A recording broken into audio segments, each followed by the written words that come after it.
The morning sun cast long shadows across the marble floors of Kensington Palace as Prince George walked quietly through the corridors he had known since childhood.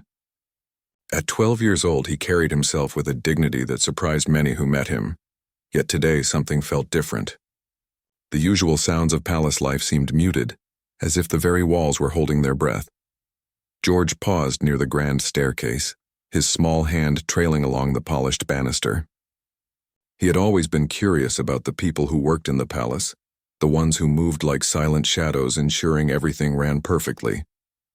Unlike other members of the royal family who often passed by without acknowledgement, George made it a point to learn their names, to offer a smile or a simple greeting.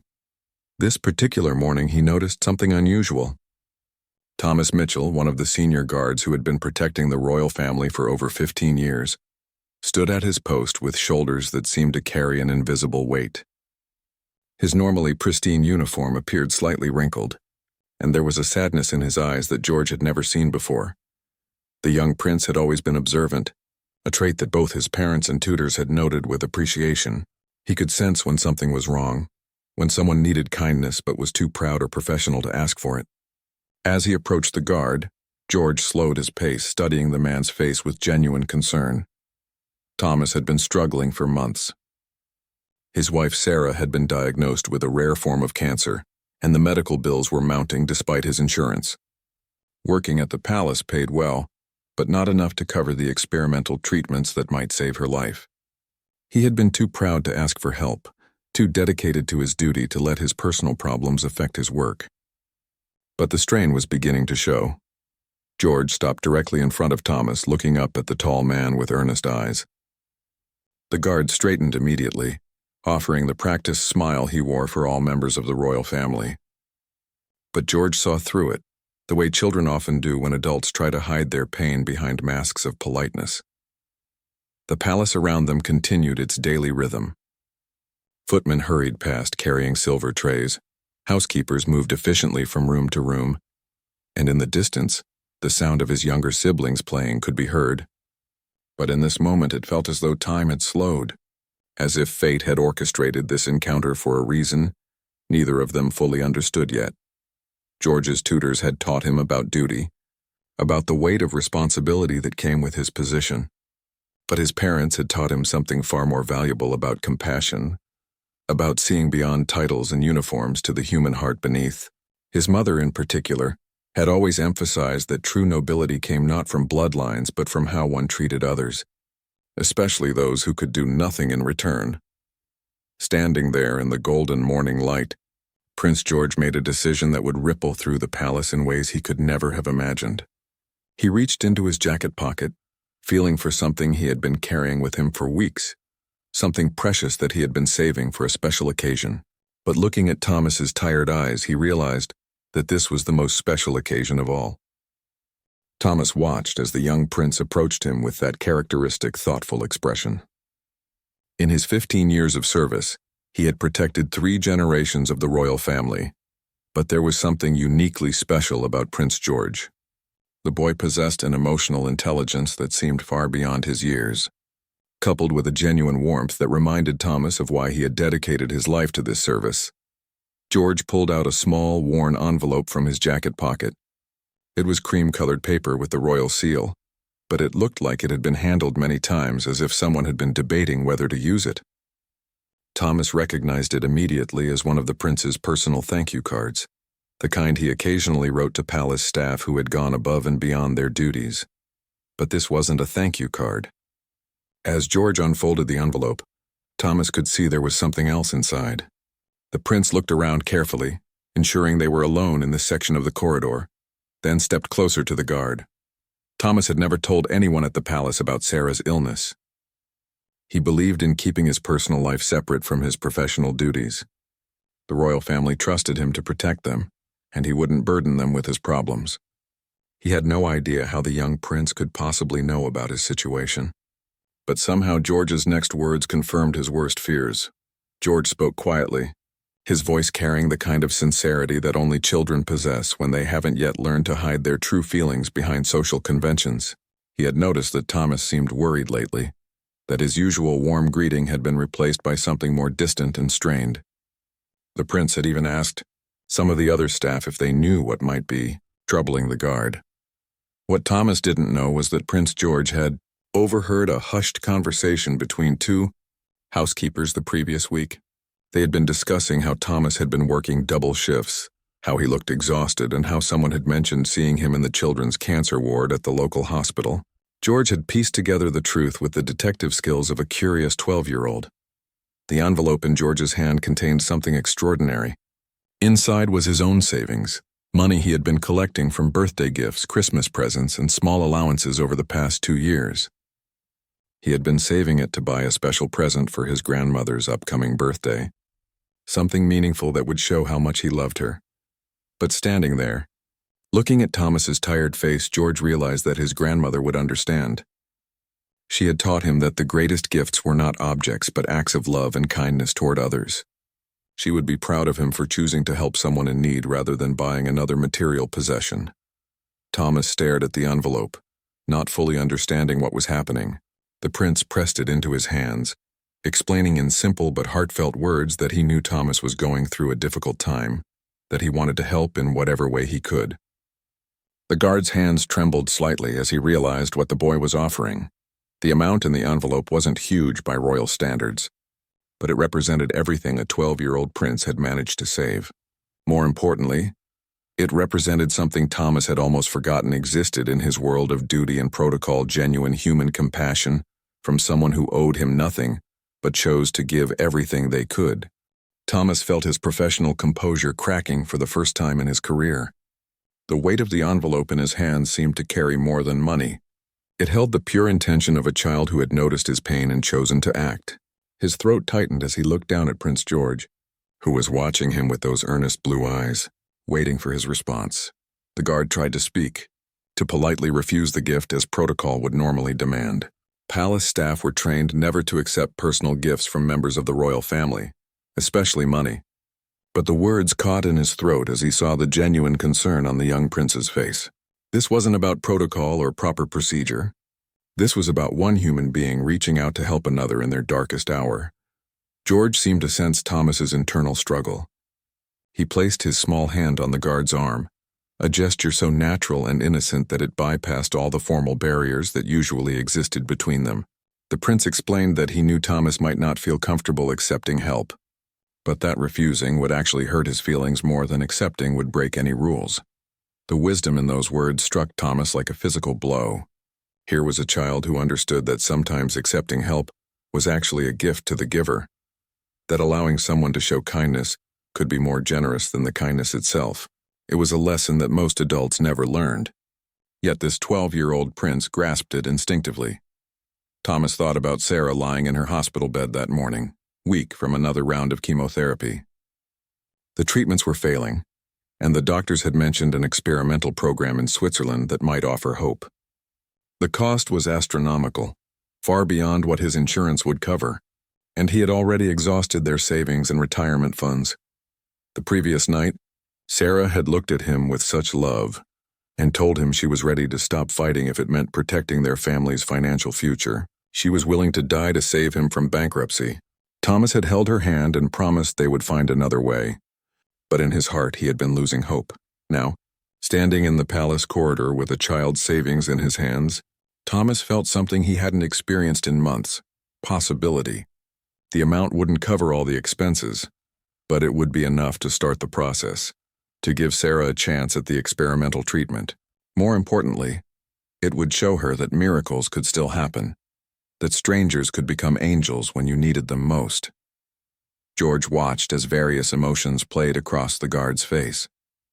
He could see the moment when Thomas made his decision, when pride gave way to gratitude, when professional distance crumbled before human connection. The prince had learned from his parents that true leadership sometimes meant breaking rules for the right reasons, that compassion should always triumph over convention. The corridor remained quiet around them, but the silence felt different now. It was no longer empty but full of possibility, charged with the electricity that flows between people when something meaningful occurs. Other staff members continued their duties in distant parts of the palace, unaware that a small miracle was unfolding just steps away from them. Thomas finally found his voice. but it came out as barely more than a whisper. He thanked the prince with words that carried the weight of a lifetime of service, of dedication, of love for a family he was desperate to save. George simply smiled and said that he hoped Thomas's wife would feel better soon, displaying the kind of innocent faith that believed money could solve problems and love could conquer illness. What happened next surprised both of them. Thomas, overwhelmed by emotion and gratitude, slowly removed his ceremonial guard's hat. In 15 years of service, he had never broken protocol so completely, but this moment transcended all the rules and traditions he had sworn to uphold. He held the hat against his chest and bowed deeply to Prince George, not the formal bow required by palace protocol, but the kind of bow one human being gives to another in recognition of pure goodness. George was startled by the gesture. He had never seen any of the guards remove their hats while on duty, and certainly had never been bowed to in such a deeply personal way. The formality of it felt wrong to him. This was simply one person helping another, nothing that deserved such reverence. But he sensed that for Thomas this bow was important, a way of honoring not just the gift but the spirit behind it. The guard straightened slowly, his eyes bright with unshed tears. He carefully placed his hat back on his head, but something fundamental had changed between them. The invisible wall that duty and protocol had built around their relationship had crumbled, replaced by something far more meaningful: genuine human connection and mutual respect. George asked quietly if Thomas would let him know how his wife was doing. The question revealed the depth of the prince's empathy. This wasn't just about giving money and walking away, but about genuinely caring about the outcome. Thomas promised he would, knowing that he would treasure any opportunity to share Sarah's progress with someone who had shown such kindness. As the prince prepared to continue on his way to his morning lessons, Thomas called out softly. He wanted George to know that his gift was more than just money. It was hope returned to a man who had almost given up. He explained that sometimes the smallest acts of kindness could change everything, that the prince had reminded him why he had always believed in the goodness of the royal family he served. George paused, considering those words with the seriousness that characterized all his thoughts. He told Thomas that his grandmother had once said that being royal wasn't about having a title or living in a palace, but about how you treated people when no one important was watching. Today he felt like he finally understood what she meant. The two parted ways then, Thomas returning to his post and George heading to his studies. But the palace itself seemed different somehow, as if the very walls had absorbed the warmth of what had just occurred. Other staff members who passed Thomas throughout the day noticed something changed about him. His posture was straighter, his smile more genuine, his eyes brighter with renewed purpose. George found it difficult to concentrate during his morning lessons. His tutor noted that the usually attentive prince seemed distracted, his mind clearly elsewhere. When asked if everything was all right, George simply said he had done something that morning that made him feel proud, though he offered no details. His tutor smiled, recognizing the particular satisfaction that comes from keeping a good deed private. That afternoon, as George walked through the same corridor where he had encountered Thomas, he noticed something remarkable. Other guards and staff members who passed him seemed to pause slightly, offering deeper nods of respect than usual. Word had somehow spread through the palace's invisible network of communication, the way news always traveled in close-knit communities where everyone looked out for each other. Thomas had not broken confidentiality by sharing details, but his renewed energy and hope were impossible to hide. When pressed by concerned colleagues who had noticed his recent struggles, he had simply said that he had been reminded that day of the extraordinary character of the family he served, that Prince George had shown him kindness beyond his years and wisdom beyond his title. 3 weeks later, Thomas approached Prince George during his afternoon walk through the gardens. The guard's face was transformed, radiating a joy that seemed to light up the entire courtyard. Sarah had not only been accepted into the experimental treatment program in Switzerland, but the initial results were promising beyond their wildest hopes. The doctors were cautiously optimistic that they had caught her illness in time. George listened to the update with the kind of focused attention that adults rarely gave to good news about people they barely knew. But for him, Sarah wasn't a stranger. She had become someone he thought about during his prayers each night, someone whose recovery mattered deeply to him. When Thomas finished sharing the positive news, the prince's face broke into the kind of pure, unguarded smile that reminded everyone who saw it why children were considered closest to angels. The guard reached into his jacket pocket and pulled out a photograph. It showed Sarah in her hospital bed, weak but smiling, holding a handwritten note. Thomas explained that when he had told his wife about Prince George's kindness, she had insisted on writing a thank you letter. The note was simple but heartfelt, expressing gratitude not just for the financial help but for the reminder that good people still existed in the world. George studied the photograph carefully, memorizing Sarah's face. She looked kind, he thought, the way people look when they have learned to appreciate life because they have come close to losing it. He asked Thomas to please tell his wife that he was proud to know such a brave person, and that he hoped she would get completely better soon. What Thomas didn't initially share was how profoundly the prince's gesture had affected their entire family. Sarah's spirits had lifted dramatically when she learned that a 12-year-old boy had sacrificed his own savings to help a stranger. Their teenage daughter, Emma, had been inspired to start a fundraising campaign at her school for other families facing similar medical crises. Their son David had written an essay about everyday heroes for his English class, focusing on how small acts of kindness could change the world. The ripple effects of George's kindness extended far beyond the palace walls. Thomas had shared the story with permission from the prince's private secretary with Sarah's medical team. The nurses and doctors were so moved by the tale that they had gone above and beyond their usual care, spending extra time with Sarah and connecting her with additional support services. The story had reminded them why they had chosen careers in healing.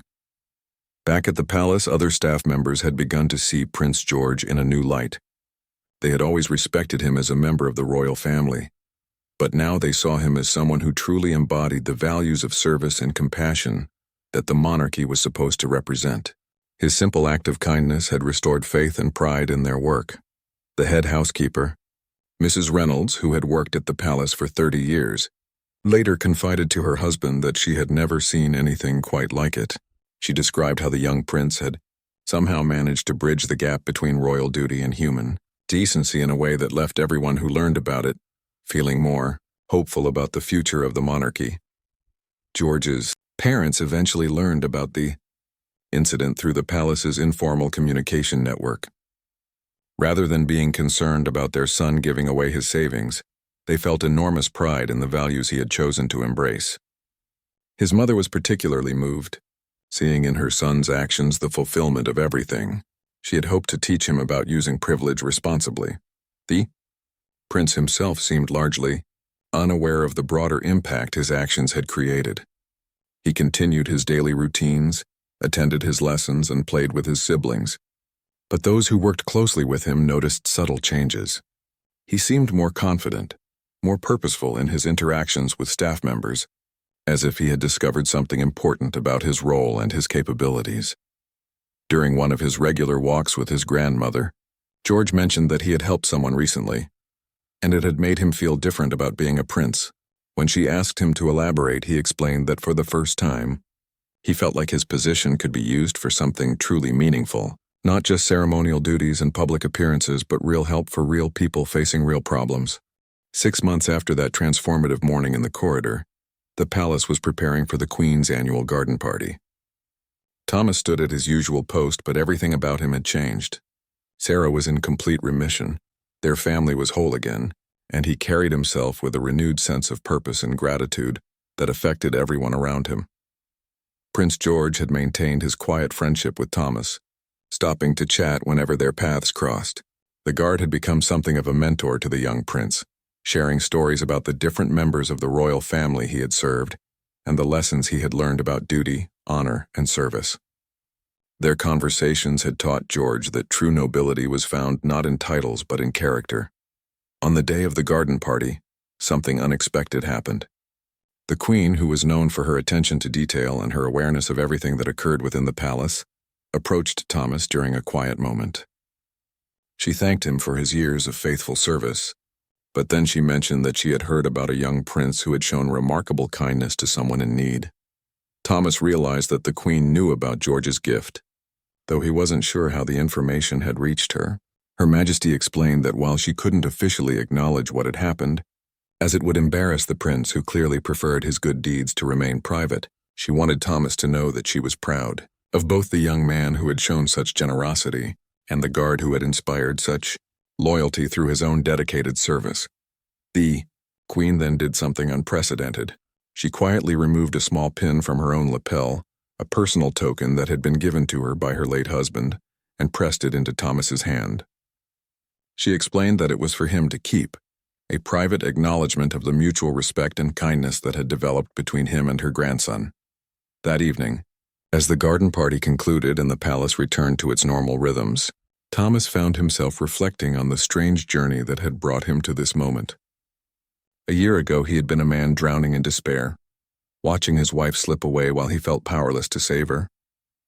Today, Sarah was healthy, his family was thriving, and he had been honored by the queen herself. But the most meaningful part of his transformation wasn't the recovery or the recognition. It was the relationship he had built with Prince George. The prince had seen him not as a uniformed guard or a palace employee, but as a human being worthy of compassion and help. That recognition had changed not just Thomas's circumstances, but his entire perspective on life and service. George, now 13 and visibly maturing, had learned something equally valuable from their friendship. He had discovered that real leadership meant seeing beyond the surface, recognizing when people were struggling, and having the courage to act even when it meant breaking convention or sacrificing something precious. The experience had shaped his understanding of what it meant to serve others rather than simply being served. As Thomas prepared to end his shift that night, he took one last look around the palace corridors where so much had changed. He thought about the young prince, probably completing his evening studies, unaware of the profound impact his simple act of kindness had created. Tomorrow, Thomas would return to his post with the same dedication he had always shown. But now his service carried a deeper meaning. The palace that had once felt like a workplace had become something more, a place where genuine human connections could flourish despite differences in rank and position, where a 12-year-old boy could teach a grown man about the true meaning of nobility, and where small acts of kindness could ripple outward to touch countless lives in ways that neither the giver nor receiver could ever fully comprehend. Sarah often told friends that her recovery wasn't just medical, it was spiritual and emotional as well. Learning that a young prince had sacrificed his own savings to help her had restored her faith in goodness and inspired her to look for ways to pay that kindness forward to others facing similar struggles. Years later, when Prince George had grown into a young man preparing for his eventual role as king, he would often think back to that morning in the palace corridor. The encounter with Thomas had become a defining moment in his life, teaching him that true power lay not in commanding others but in serving them, not in accumulating wealth but in sharing it with those who needed it most. Thomas had retired from active guard duty, but remained connected to the palace as a security consultant. Sarah had not only survived her illness but had become an advocate for other cancer patients, establishing a small foundation that helped families navigate the financial challenges of experimental treatments. Their story had inspired dozens of others to acts of kindness, both large and small. The friendship between the prince and the guard had evolved but never diminished. They still exchanged letters regularly, and Thomas often advised George on matters of service and duty. The former guard had become living proof that kindness was never wasted, that small gestures could grow into transformative relationships that enriched both giver and receiver. George's siblings and cousins had learned about his act of generosity through family stories, and it had influenced their own approaches to their royal duties. They had grown up understanding that their privilege came with the responsibility to notice and respond to the needs of others, especially those who worked tirelessly behind the scenes to support their lives. The palace staff spoke of that day in hushed, reverent tones, as if it had become part of the institution's folklore. New employees were sometimes told the story as an example of the values they were expected to embody in their service. It had become a reminder that everyone, regardless of their position, could make a meaningful difference in someone else's life.